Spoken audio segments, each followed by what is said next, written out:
বাংলাদেশে মন্ত্রী হওয়া মানে শুধু রাজনৈতিক ক্ষমতা নয়, এর সঙ্গে যুক্ত থাকে আর্থিক নিরাপত্তা ও রাষ্ট্রীয় নানান সুযোগ সুবিধা। জাতীয় সংসদ নির্বাচনের পর নতুন মন্ত্রিসভা গঠনের আলোচনায় তাই সাধারণ মানুষের মনে কৌতূহল বেড়েছে, মন্ত্রী হলে আসলে কি কি পাওয়া যায়। বর্তমান আইন অনুযায়ী একজন পূর্ণ মন্ত্রী মাসিক বেতন পান 1,05,000 টাকা। এই আয়ের ওপর কোনো আয়কর দিতে হয় না।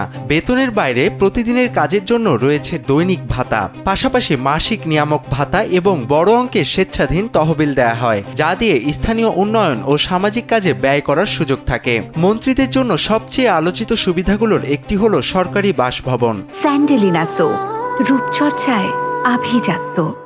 ঢাকার অভিজাত এলাকায় বিনা ভাড়ায় সরকারি বাসায় থাকার সুযোগ পান তারা। বাসার গ্যাস, বিদ্যুৎ, পানি, টেলিফোন সহ সব ধরনের বিল বহন করে সরকার। সরকারি বাসভবনে না থাকলে নির্ধারিত হারে বাড়ি ভাড়া দেয়া হয়। বাসার আসবাবপত্রের জন্য বরাদ্দ থাকে কয়েক লাখ টাকা।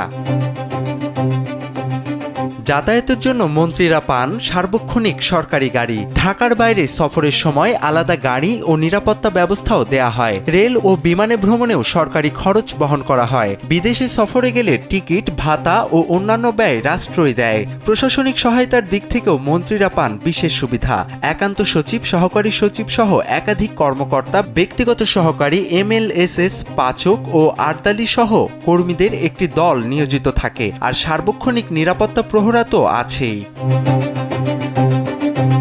সব মিলিয়ে মন্ত্রী হওয়া মানে শুধু নীতি নির্ধারণের ক্ষমতা নয়, বরং একটি সুরক্ষিত ও সুবিধা সম্পন্ন রাষ্ট্রীয় জীবনের নিশ্চয়তা। এই কারণেই নতুন মন্ত্রিসভা গঠনের সময় মন্ত্রীদের সুযোগ সুবিধা নিয়ে আলোচনা বারবার সামনে আসে।